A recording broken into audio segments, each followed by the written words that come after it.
every writer says write the script you want to write when you're first starting, but then when it comes time to produce the movie and a real budget has to be assessed, I was wondering if you can comment, if possible, when you have to revise for an adjusted budget, how is your process in that stage of the game?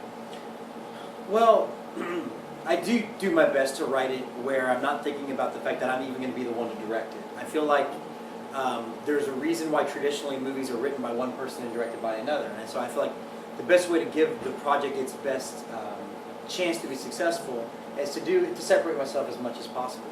So I will write the first couple drafts as if it's not me directing it, and it can be anything that I want it to be.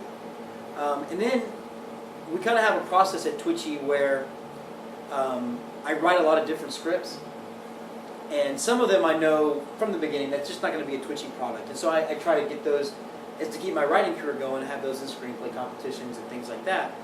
But the other scripts that we are sort of in our budgetary range, we look at as a company with a couple of extra people, and we kind of prioritize based on a bunch of different criteria over what movie becomes next. And so lots of times that means I haven't read the script in about 4 or 5 months sometimes. So once we get into pre-production, I do my best to then go back and read it as a director and not as the guy that wrote the script.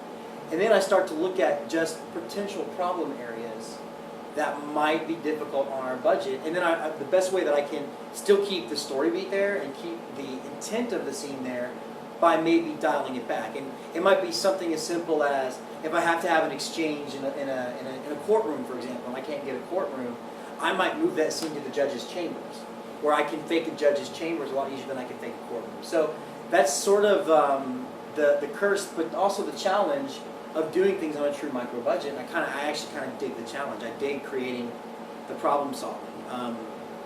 You know, a lot of other filmmakers are probably a lot better at the logistics than I am, but I at least do my best to kind of tweak that script where what I'm trying to say and what I'm trying to do is still intact. The trappings might be a little bit different, and that's really all it comes down to.